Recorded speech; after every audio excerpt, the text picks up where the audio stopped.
ಸೀತಾರಾಮ್ ಪ್ರಿಯ ವೀಕ್ಷಕರೇ ನಮಸ್ಕಾರ. ನಾನು ಗೋಕಾಕ್ ಪರಿಸರದ ಜಾನಪದ ರಂಗಭೂಮಿ ಕಲಾವಿದ ಸಾಹಿತಿ ಈಶ್ವರಚಂದ್ರ ಬೆಟಗೇರಿ.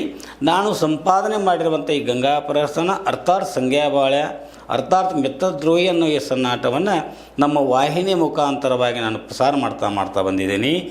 ಈಗ ಈ ಒಂದು ಸಂಗ್ಯಾಬಾಳ್ಯ ಒಂದು ಈ ನಾಟಕದೊಳಗೆ ವಿಶೇಷವಾಗಿ ಈರ್ಯ ಬಾಗಲ ಮುಂದೆ ಬಂದು ನಿಂತಾನ, ಒಳಗಡೆ ಸಂಗ್ಯಾದಾನ, ಇನ್ನು ಹೊರಗೆ ಹೋಗಬೇಕು ಹೆಂಗಂತ ಗಂಗಾ ಹೇಳ್ದಂಗೆ ತನ್ನ ಮುತ್ತಿನ ಸೆರಗ ಮರಿ ಮಾಡಿಕೊಳ್ಳಿ ಜಿಗಿದು ಹೋಗಿದಾನ.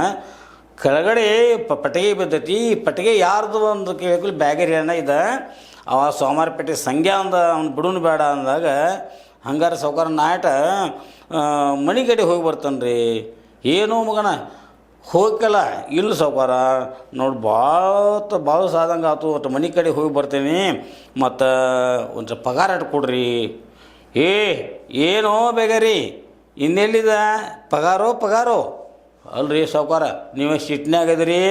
ಆದರೆ ಈ ಒಂದು ಗಂಗಾ ಗುಂಗಿನಾಗ ನೀನು ಏನು ಅಂತೀರಿ ಬರೀ ನೋಡು, ನೀ ಮನಸ್ಸು ಮಾಡಿದ್ರೆ ಅವನು ಅಲ್ಲೇ ಕೊಡ್ಲಿಲ್ಲಿ ಕಡಿದು ಬಿಡ್ಬೇಕಾಗಿತ್ತು. ಅದೇ ಅದಕ್ಕೆ ನಂಗೆ ಪಗಾರ ಕೊಟ್ಟರೆ ಸಾವ್ಕಾರ ಮನೆ ಮಟ್ಟ ಹೋಗಿ ಬರ್ತೀನಿ. ಬೇಗಾರಿ ವ್ಯಾಪಾರಕ್ಕೆ ಹೋದಾಗ ಏನು ನೀವು ಉಂಡದಿ ತಿಂದದಿ ಅಲ್ಲೇ ಬತ್ತು ನೋಡುವ ನಿನ್ನ ಪಗಾರ. ಏನು ಮಾತಾಡ್ತೀರಿ ನೀವು? ಅಲ್ರಿ ನಾನು ಆಳು ಮನುಷ್ಯ ಅಂತ ಕರ್ಕೊಂಡು ಹೋಗಿದ್ರಿ, ಉಂಡದ್ದು ತಿಂಡದ್ದು ಯಾರು ಲೆಕ್ಕ ಹಾಕಾರೇನ್ರಿ? ಓಡೋ ಏನೋ ಹಿಂಗೆ ಮಾತಾಡಿರಿ ಹಂಗೆ ರೀ. ನಮ್ಮಂಥ ಬಡವರಿಗೆ ಮೋಸ ಮಾಡಬಾರ್ದು ರೀ ಸಾವ್ಕಾರ. ನನ್ನ ಹೆಂಡತಿ ಮಕ್ಕಳ ನಿನ್ನ ಹೆಸರಲ್ಲಿ ಹೋಗ್ಕೊಳ್ಳಂಗೆ ಮಾಡಿಬಿಟ್ಟು ನೋಡು. ಏನೋ ಬೇಗರಿ ಮಗನ ಅಲ್ಲ, ನೀನು ಕೂಡ ಬಂದಾಗ ಎಷ್ಟು ಉಂಡದೈತನ್ರಿ ಯಾರೀ ಬೇಕಾದವ್ರು ಸಹಿತ ಭಿಕ್ಷುಕರು ಸಹಿತ ಅನ್ನ ಹಾಕ್ತಾರೆ. ಮತ್ತು ನಾನು ಕರ್ಕೊಂಡು ಹೋಗಿದ್ರಿ ಅಂದ ಕೂಡಲೇ ಏನೋ ಈ ಸಲ ನಿಮ್ಮ ಟೈಮ್ ಎಡ ಅಂತೇಳಿ ತೊಗೊಂಡು ಲಗುಟ ಬಂದು ಇಲ್ಲದ್ರೆ 6 ತಿಂಗಳ ಗಂಟೆ ಹೆಂಡ್ರ ಮಕ್ಕಳ ಬಿಟ್ಟು ನಿಮ್ಮ ಕೂಡ ಬರ್ತೀನಿ, ಮತ್ತು ನನಗೆ ಪಗಾರ ಕೊಡ್ದ ಇದ್ರೆ ಹೆಂಗೆ ರೀ? ಈಗ ನಾ 8 ಸಾವಿರ ಬಂದೇನೆ ಇಲ್ಲರಿ, ಬಂದೇನೆ ಬಂದ್ರೆ ಏನಾಯ್ತು ಮಗ ನಮ್ಮ ಕಡೆ ಉಂಡೋದು ತಿಂಡೋದಿಲ್ಲೋ. ನೀವು ನೋಡಿ ಸಾವ್ಕಾರ ವಿಚಾರ ಮಾಡಿರಿ, ನಿಮ್ಮ ತಲೆ ಒಂದು ಸ್ವಲ್ಪ ಕೆಟ್ಟಂಗೆ ಆಗೈತಿ. ಅದಕ್ಕಾಗಿ ನೀವು ನಂಗೆ ಹಂಗೆ ಮಾತಾಡಿದ್ರಿ. ನಮ್ಮ ಆಳ ಮಕ್ಕಳದ ತಿಂದು ಏನು ದೊಡ್ಡವ್ರಾಗ್ರಿ ಏನು ಮಾತಾಡ್ತೀವೋ ಅಲ್ಲ. ನೋಡಪ್ಪ, ಬಡವ್ರದ್ದು ಯಾವಾಗಲೂ ಹೊಟ್ಟೆ ಮರಗಿಸ್ಬಾರ್ದು, ಬಡವರು ಹೊಟ್ಟೆ ಮೇಲೆ ಎಂದೂ ಕಾಲು ಕೊಡಬಾರ್ದು. ನನ್ನ ಕರ್ಕೊಂಡು ಹೋಗಿದ್ದೆ ಅನುಕೂಲ, ಅದು ಪಗಾರ ಕೊಟ್ರೆ ನನಗೆ ಹೆಂಡತಿ ಮಕ್ಕಳ ಅటు ಊಟಕ್ಕೆ ಉಪಜೀವನ ಆಕತಿ. ಮತ್ತು ನಮ್ಮಂಥ ಬಡವ್ರ ತಿಂದು ನೀವೇನು ಉದ್ಧಾರ ಆಗೋದಿಲ್ಲ.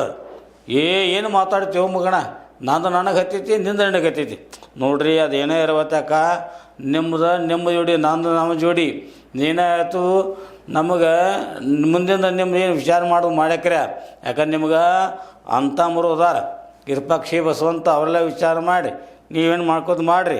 ಅದನ್ನ ಅಂದಟ್ಟು ಪಗಾರ ಕೊಡ್ರಿ ಸಾವ್ಕಾರ, ನಮ್ಮ ಮನೆಗೆ ಹೋಗಿ ಬರ್ತಾನು. ಎಲ್ಲಿ ಪಗಾರ ಮಗಣ? ನೀವೇನು ಪಗಾರ ಇಲ್ಲ. ಮೊದಲು ನಾನು ತಲೆ ಕೆಟ್ಟೈತೆ, ನನ್ನ ಮುಂದೆ ನಿಲ್ಲಕ್ಕೆ ಹೋಗ್ಬೇಡಿ, ನಡಿ ಮೊದಲು ಹೋಗಿ ಬರೋವು ನೀ. ಅಲ್ರಿ ನಮ್ಮಂಥ ಬಡವರಿಗೆ ಹಿಂಗೆ ನೀವು ಯಾವಾಗ ಮೋಸ ಮಾಡಬಾರ್ದು ರೀ. ನೋಡಿರಿ ನಿಮ್ಮ ವಿರೂಪಾಕ್ಷ ಬಸವಂತ ಹೆಂಗೆ ಅದಾರಲ್ಲ ನಿಮ್ಮ ತಮ್ಮಗಳು ಹಂಗೆ ನಿಮ್ಮ ತಮ್ಮನ ಸರಿ. ನಾನು ನಿಮ್ಮ ಕೂಡ ನೋಡಿ ಬಳ್ಳಾರಿಗೆ ಅಲ್ಲಿ ಪ್ರತಿ ಸಲ ಬಂದಂಗೆ ಈ ಸಲನೂ ಬಂದಿದ್ದೇನೆ. ನಿಮಗೆ ಈಗ ಒಂದು ಆತಂಕ ಬಂದೈತಿ, ಹಿಂಗೆ ಮನ್ಯಾಗ ಇಂಥ ಇದಾಗಿ ಈ ಥರ ಮಾತಾಡಕತ್ತೀರಿ. ಮನುಷ್ಯ ಅದೇನು ತಪ್ಪಿಲ್ಲ, ಅದನ್ನು ನಂದು ಪಗಾರ ಕೊಡ್ರಿ ಸಾವ್ಕಾರ. ಎಷ್ಟು ಅಂತೀವಿ ಮಗನ ಪಗಾರ ಹೌದು ರೀ. ಮತ್ತು ಬದುಕಾಕ ನಂಗೆ ಪಗಾರ ಬೇಕಲ್ಲ, ಕೊಡ್ತಾನೆ ಹೋಗನಿ. ಯಾವಾಗ ಕೊಡವ್ರೆ? ಯಾವಾಗ ಅಂದ್ರೆ ಏನೋ ಮಗನ ಕೊಡ್ತಾನೆ ಅಂತಾರೆ. ಹೋಗನಿ ಆತು ಬಿಡ್ರಪ್ಪ. ನಮ್ಮಂಥ ಬಡವ್ರದ್ದು ಹಿಂಗೆ ಹೊಟ್ಟಿಗೆ ಮರ ಮಾಡಬಾರ್ದು ರೀ ಸಾವ್ಕಾರ, ಚಲೋ ಆಗೋದಿಲ್ಲ. ಈಗ ನಿಮ್ಗೆ ಹಿಂಗಾಗೈತಿ. ಅದೇನು ಮಾತಾಡ್ತೀವಿ ಮಗನ? ಆದದ್ದು ಆಗಿ ಹೋಗೈತಿ, ನನಗೆ ಹತ್ತೈತಿ, ನನಗೆ ಹತ್ತೈತಿ, ಹೋಗನಿ. ಆತು ಬಿಡ್ರಪ್ಪ, ಹೋಗ್ತೀನಿ. ಏನು ಮಾಡೋದ? ಇಂಥ ಸಾವ್ಕಾರಗಳ್ದ ಭಾಳ ಹಿಂಗೆ ನಮ್ಮಂಥವಕ್ಕೆಲ್ಲ ಬಡ್ಕೊಂತಿರ್ತಾವೆ, ಮತ್ತು ಯಾರು ಆಸ್ತಾರೆ. ಅದಕ್ಕೆ ಅಂತಂದ್ರೆ ದೇವರು ಅವು ಭಾಳ ಕೆಟ್ಟದಾನ. ನಮ್ಮಂಥ ಬಡವರಿಗೆ ಹೊಟ್ಟೆ ಚಿಂತೆ ಇಟ್ಟಾನು, ಇಂಥ ಸಾವ್ಕಾರಗಳಿಗೆ ಇವಕ್ಕೂ ನೆಮ್ಮದಿ ಇಲ್ಲ. ಯಾಕಂದ್ರೆ ಹಿಂದಕ್ಕೆ ಅವ್ರು ಏನು ಶರಣರು ಹೇಳ್ಯಾರ, ಬಡತನಕ್ಕೆ ಉಣ್ಣು ಚಿಂತೆ ಅಂತ. ಉಣ್ಣೋದಾದ್ಮೇಲೆ ಉಡುದಾದ್ಕೂಲೆ ಇಡುದಾದ್ಕೂಲೆ ಹೆಂಡ್ರಾದ್ರೂ ಮಕ್ಕಳ ಚಿಂತೆ. ಮಕ್ಕಳಾದ್ಮೇಲೆ ಅವಕ್ಕೇನಾರು ಕೂಡಿಡ್ಬೇಕಂತೇಳಿ ಬದುಕು ಚಿಂತೆ. ಬದುಕು ಭಾಳ ಮಾಡ್ರೆ ಅವು ಮುಂದೆ ಕೆಡಿಸ್ಯಾವ ಅಂತೇಳಿ ಕೇಡಿನ ಚಿಂತೆ. ಕೇಡಾದ್ಮೇಲೆ ಇಷ್ಟೆಲ್ಲ ಮಾಡಿದ್ದೀನಿ, ಕಡೆಗೆ ಇವತ್ತೆಲ್ಲ ನಾ ಸತ್ತೋಕ್ಕೂ ಇದನ್ನೆಲ್ಲ ಹೆಂಗೆ ಮಾಡೋದ ಏನು ಮಾಡೋದು ಅಂತೇಳಿ ಸಾವಿನ ಚಿಂತೆ. ಹಿಂಗೆ ಲೋಕದಾಗ ಒಬ್ಬೊಬ್ಬರು ಒಂದೊಂದು ನಮೂನಿ ಚಿಂತೆಯೊಳಗೆ ಅದಾರ. ನಮಗೆ ನೋಡಿ ಇವತ್ತು ಪಗಾರ ಕೊಟ್ರೆ ನನಗೆ ಹೆಂಡ್ರ ಮಕ್ಕಳಿಗೆ ಬದುಕಾಕತ್ತೈತೆ ನಾ ಕೇಳಾಕತ್ತನು ಇವಂಗೆ ತಾವು ಹೆಂಡ್ತಿ ಬೇರೆಯವ್ರ ಸಂಘ ಮಾಡ್ಯಾಳ ಅಂದಕ್ಕೂ ಇವ್ನು ತಲೆ ಕೆಟ್ಟೈತಿ ಇವಂದು ಏನು ಇದೆಲ್ಲ ಆದರೂ ಈಕೆ ಗಂಗಾವಕ್ಕ ಹಿಂಗೆ ಮಾಡಬಾರ್ದು. ಯಾಕಂದ್ರೆ ಹೆಣ್ಮಕ್ಳು ಹೆಂಗೆ ಇರಬೇಕು ಹಂಗೆ ಇರಬೇಕು ರೀ. ಏನಾಕೈತೆ ಅಂತಂದ್ರೆ ಹೆಣ್ಣು ಅಂತಂದ್ರೆ ಒಂದು ಹೂ ಇದ್ದಂಗೆ, ಹೂ ಹೋಗಿ ಮುಳ್ಳಿಗೆ ತಾಕಿರೂ ಹೂವಿಗೆ ಲಕ್ಷಣ ಆಕತಿ. ಹಂಗೆ ಅದು ಮುಳ್ಳು ಬಂದ ಇದು ಹೂವಿಗೆ ತಾಕಿದ್ರು ಮುಳ್ಳಿಗೇನಾಗೋದಿಲ್ಲ, ಆದರೆ ಅದು ಹೂವು ನಾಶ ಆಕತಿ. ಹಂಗೆ ಹೆಣ್ಮಕ್ಳ ಜೀವನ ಅಂತಂದ್ರೆ ಹೆಂಗೆ ಅಂತಂದ್ರೆ ಹೂ ಇದ್ದಂಗೆ ಅವರು ಎಷ್ಟು ಚಂದ ಇರ್ತಾರೋ ಅಷ್ಟೇ ಚಳು. ಅದಕ್ಕೆ ಹೆಣ್ಮಕ್ಳಿಗೆ ಸಣ್ಣಾಗಿರ್ತ ತಂದೆ ತಾಯಿಗಳು ಜೋಪಾನ ಮಾಡ್ಕೋತ ಹೋಗ್ತಾರೆ. ಹಂಗೆ ಅವ್ರ ಹೆಣ್ಮಕ್ಳು ದೊಡ್ಡವರಾದ ಮೇಲೆ ಅವಕ್ಕೆ ತಕ್ಕಂಗೆ ಗಂಡನ ಹುಡುಕಿ ಅವಕ್ಕೆ ಲಗ್ನ ಮಾಡಿ ತಮ್ಮದೊಂದು ಜವಾಬ್ದಾರಿ ಕಳ್ಕೊಂಡ ಗಂಡನ ಕೈಯಾಗ ಕೊಟ್ಟ ಇನ್ನು ಮ್ಯಾಲೆ ನೋಡಪ್ಪ ಈ ಹೂ ನೀ ಜೋಪಾನ ಮಾಡು ಅಂಥೇಳಿ ಗಂಡಗೆ ಒಪ್ಪಿಸ್ತಾರೆ. ಅಷ್ಟೇ ಅಲ್ಲದೆ ಗಂಡ ತನ್ನ ಇಡೀ ಸಂಸಾರ ಮಾಡ್ಯಂಥ ಹೆಣ್ಮಗಳನ್ನು ತನ್ನ ಶರೀರದಂಗನ, ಯಾಕಂದ್ರೆ ಅದು ಬೇರೆ ಧರ್ಮಪತ್ನಿ ಅಂತಾಳೆ, ಅರ್ಧ ಶರೀರ ಹೆಂಗೈತಿ ಜೋಪಾನ ಮಾಡ್ತವು. ಹಂಗೆ ಗಂಡು ಮಕ್ಕಳು ಇದ್ದವ್ರು ಏನಾತಂದ್ರೆ ತಮ್ಮ ಹೆಂಡಂದ್ರನ್ನ ಬೇರೆದಿಂದ ಊರು ಬಂದಂಥ ಹೆಣ್ಮಕ್ಕಳನ್ನ ತಮ್ಮ ಮನೆಯ ಒಂದು ಗೃಹಿಣಿಯನ್ನು ಮಾಡಿಕೊಂಡು ಅವ್ರನ್ನೂ ತಮ್ಮ ಶರೀರ ಹೆಂಗೆ ಜೋಪಾನ ಮಾಡ್ತಾರಲ್ಲ ಹಂಗೆ ಅವರು ಜೋಪಾನ ಮಾಡ್ತಾರೆ. ಆಮೇಲೆ ಹೆಣ್ಮಕ್ಳು ಮುಂದೆ ವಯಸ್ಸಾದ ಮೇಲೆ ಈ ಕಡೆ ಗಂಡ ಮತ್ತು ತಂದೆ ತಾಯಿಗಳು ಇವ್ರು ಇರ್ಬೋದು ಇರಲಿಕ್ಕಿಲ್ಲ, ಆದರೆ ಮಕ್ಕಳು ಏನು ಮಾಡ್ತಾರಂದ್ರೆ ಈಗ ಹೆಣ್ಮಕ್ಳ ಜವಾಬ್ದಾರಿ ತೊಗೋಬೇಕಾಗಿದೆ.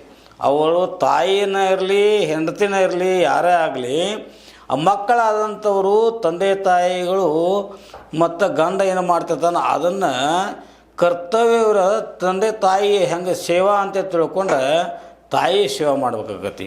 ಹಿಂಗೆ ಹೆಣ್ಣು ಮಗಳು ಆಕೆ ಹುಟ್ಟಿದಿಂದ ಹಿಡ್ಕೊಂಡು ಸಾಯೋ ಮಠ ಒಬ್ಬ ಗಂಡಸಿನ ಆಶ್ರಯೊಳಗೆ ಇರಬೇಕಾಗತಿ.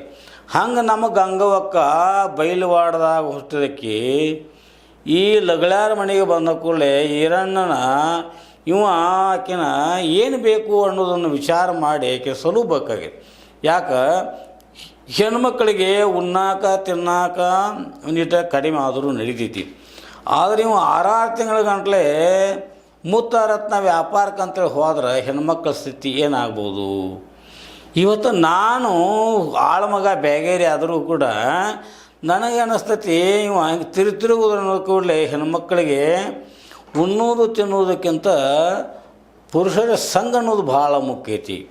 ಅದಕ್ಕಾಗಿ ಈಕೆ ಗಂಗವ್ವ ಬಹುಶಃ ಇವ ತಿರುಗೋದಕ್ಕೆ ಹೋಗೋದು ನೋಡಿ ಆ ಮೇಲ್ಮನೆ ಸಂಖ್ಯಾ ಅವ ನೋಡೋಕ್ಕೂ ಚಂದ ಅದಾನು, ಮತ್ತು ಆಳು ಗಟ್ಟಿಮುಟ್ಟ ಆಳ, ಮತ್ತು ಅವನ ಸಂಘಕ್ಕೆ ಬಯಸೋದ್ರಾಗ ಏನು ನನಗೆ ತಪ್ಪು ಅನಿಸೋದಿಲ್ಲ. ಇವ ಶೀಟ್ಗೆ ಇರಪ್ಪ ಇವ ಆಕಿ ಬಂದು ಹಿಂಗೆ ಮಾತಾಡಿದ ಕೂಡಲೇ ಏನು ಮಾಡ್ಯಾಳು, ಅದಕ್ಕೆ ಅವ ಸಂಖ್ಯಾ ಇದ್ದವ ಆಕಿ ಜೋಡಿ ಇದ್ದ ಅಂತ ನನಗನ್ನಿಸ್ತೈತಿ. ಅಲ್ಲ ಆದರೂ ಇಂಥ ಕೆಲಸ ಮಾಡಬಾರ್ದಾಗಿತ್ತು ಅಂತ ಅನಿಸ್ತೈತಿ. ಯಾಕಂದ್ರೆ ಬ್ಯಾರೇದು ಹೆಣ್ಮಕ್ಳು ಅಂತಂದ್ರೆ ನಮಗೆ ನಮ್ಮ ಮನ್ಯಾಗ ಅಕ್ಕ ತಂಗಾರು ಹೆಂಗಿರ್ತಾರಲ್ಲ ಹಂಗೆ ತಿಳ್ಕೊಬೇಕು. ನನ್ನಂಥ ಕೂಲಿ ಮಾಡುವ ಒಬ್ಬ ಸಾಮಾನ್ಯ ಮನುಷ್ಯಾಗ ತಿಳಿತೈತಿ, ಇವು ಸಂಖ್ಯಾಗಾರ ತಿಳಿಬಾರ್ದೆ ನಾವು.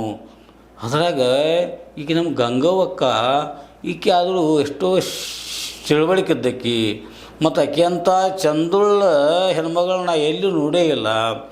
ಆಕೆ ಹುಟ್ಟಿದ ಮನೆ ಬೈಲವಾಡ ಮತ್ತು ಕೊಟ್ಟ ಮನೆ ಇದು ಬೈಲು ಹೊಂಗಲ್ಲ. ಹಿಂಗೆ 2 ಊರಿಗೆ ಕೀರ್ತಿ ತರುವಂಥ ಹೆಣ್ಮಗಳ ಕತೆ ನಾನು ತಿಳ್ಕೊಂಡೀನಿ. ಆದ್ರೆ ಅದು ಸುಳ್ಳು ಆತೇನು ಅನ್ಸಕತ್ತೈತಿ. ಇವತ್ತು ಇವ ಯರಾಪನ ಕೆಂಡ ಕಾರದ ನೋಡ್ರಿ, ಇವ್ ನೋಡಿ ಪುಣ್ಯಾತ್ಮ ಆಗೋದು ಯಾರಿಗಾದ್ರೂ ಸಂಕಟ ಆಕತಿ. ಯಾಕಂದ್ರೆ ನನ್ನ ಹೆಂಡತಿ ಬೇರೆದವನ ಜೋಡಿ ಅದಾಳ ಅಂತಂದ್ರೆ ಯಾರಿಗೆ ಸಿಟ್ಟು ಬರೋದಿಲ್ಲ, ಬಂದಿರ್ತೈತಿ. ಆದರೂ ಮನುಷ್ಯ ಬೇಕಂತ ಸಿಟ್ಟು ಬಂದ್ರೆ ಸಿಟ್ಟು ತನ್ನ ವೈರಿ ಶಾಂತಿ ಪರರ ವೈರಿ ಅಂತಾರಲ್ಲ, ಹಂಗೆ ಸ್ವಲ್ಪ ಸಮಾಧಾನದಿಂದ ಮಾಡಬೇಕಾಗಿತ್ತು. ಅದೇ ಇದ್ರಾಗ ನನಗೆ ಹಿಂಗೆ ಮಾತಾಡಿದೆ ಅಂಬಲ್ಲ, ಎಲ್ಲಿಯೂ ಬೇಗಾರಿಗೆ ಹೋಗೋ ಪಗಾರ ಎಲ್ಲಿದ ಮಗನ ನೀವು ಉಂಡದ್ದು ತಿಂದದ್ದು ಬಂತು ಅಂತೇಳಿ ಮಾತಾಡಿದ ಕರೆ ಅವನದು ಒಂದಷ್ಟಲಿ ಕರೆನ ಐತಿ.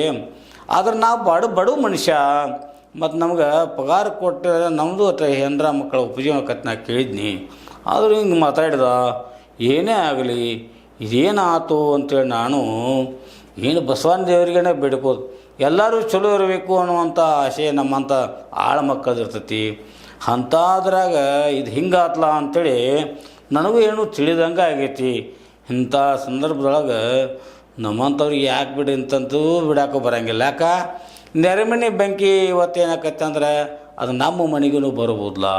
ಅದಕ್ಕೆ ನಮ್ಮ ಹೆಣ್ಮಕ್ಳು ಹೆಂಗಂದ್ರೆ ಒಬ್ಬರು ನೋಡಿ ಕಂಡುಕೊಂಡು ಒಮ್ಮೆ ಹಾಳಾದಂತಂದ್ರೆ ಮತ್ತೊಮ್ಮೆ ಬರೋದಿಲ್ಲ. ಯಾವ ಮನುಷ್ಯ ಕೆಟ್ಟತಂತಂದ್ರೆ ಮತ್ತು ಅದು ಸುಧಾರಣೆ ಮಾಡೋಕ್ಕೆ ಬರೋಂಗಿಲ್ಲ. ಮನಸ್ಸು ಒಮ್ಮೆ ಮುರಿತಂತಂದ್ರೆ ಮತ್ತೆ ಕಟ್ಟಕ್ಕೆ ಬರೋಂಗಿಲ್ಲ. ಹಂಗಾಗೈತಿ ಈ ನಮ್ಮ ಲಗಳಾರಿ ನನ್ನ ಮನಸ್ಸು. ಈಗ ಅವ ಏನು ಹೇಳಿದ್ರು ಕೇಳೋದಿಲ್ಲ, ಮತ್ತು ಈಗ ನಂದು ಪಗಾರನು ಕೊಡೋದಿಲ್ಲ. ಅವನು ಮೇಲೆ ಬೇರೆ ಏನು ಮಾಡೋಕ್ಕೂ ಆಗೋದಿಲ್ಲ. ಇನ್ನು ಸರಳ ಮನೆಗೆ ಹೋಗ್ಕೊನು, ಮನ್ಯಾಗಾರ ಹೋಗಿ ನನ್ನ ಹೆಂಡ್ರ ಮಕ್ಕಳಿಗೆ ಭೇಟಿ ಆಗಿತ್ತು. ನಾ ಮನೆಗೆ ಬರಿಗೈಲಿ ಹೋದ್ರೆ ನಾನು ಹೆಂಚು ಕೇಳ್ಯಾಳೇನು, ಮತ್ತಿನ್ನೇನು ಮಾಡ್ಬೇಕಂತ ನನಗೂ ಏನು ತಿಳಿದಾಗೈತಿ. ಮತ್ತು ಯಾರ ಕಡೆ ಕಟ್ಟ ಅಂತೂ ಯಾರು ಕೊಡೋದಿಲ್ಲ. ಇಂಥಾದ್ರೆ ಅದಾಗ ಉಳ್ಕಿದವ್ರಿಗೆ ಯಾರು ಕೊಡ್ಬೋದು, ನಮ್ಮಂಥ ಬಡವರಿಗಂತೂ ಯಾರೂ ಕೊಡೋದಿಲ್ಲ. ಇನ್ನೇನ ಆಗಲಿ ಹೆಂಗೆ ಆದಂಗೆ ಆಯ್ತು. ಮತ್ತು ಇವ್ರದ್ದು ಸಿಟ್ಟು ಇವ್ರ ಜೋಡಿ, ಅವ್ರ ಜೋಡಿ ಪಾಪ ಗಂಗವ್ವ ಅಕ್ಕನ ಸ್ಥಿತಿ ಏನಾಕೈತೋ ಅದು ನಂಗೆ ಚಿಂತೆ ಐತಿ. ಮೊದಲ ಇವ ಏನು ಕೈಯಾಗಿನ ಕೊಡ್ಡೆ ತೊಗೊಂಡು ಕಡ್ದು ಬಿಡ್ತಾನಂತ ತಿಳ್ಕೊದ್ನಿ. ಆದರೂ ಏನು ಇರಪ್ಪಣ್ಣ ಹೆಣ್ಮಕ್ಳನ್ನ ಕಡ್ದು ಏನು ಮಾಡವ, ಅವು ಸೊಟ್ಟ ಸಂಜ್ಞಾನ ಕೊಡಿನು ಅಂತಂದು ಕೂಲಿ ಬಿಟ್ಟಾನ ಕರ್ಲಿ. ಅದು ಒಂದರಷ್ಟಲಿ ಪಾಡಾತು. ಇನ್ನೇನೇ ಆಗತ್ತಕ್ಕ. ಈ ಸಂದರ್ಭದೊಳಗೆ ನಾನು ಅವಾಗ ಭಾಳ ಕಿರುಕುಳ ಕೊಡೋಕ್ಕಿಂತ ಏನು ಆದದ್ದಾಗಲಿ ಪಗಾರ ಮುಂದೆ ಕೊಟ್ಟಾನು ಕೇಳಕ್ಕೆ ಬರ್ತೈತಿ. ಈಗ ನಾ ಮನೆಗೆ ಹೋಗಿ ಬರ್ತೇನೆ ರೀ.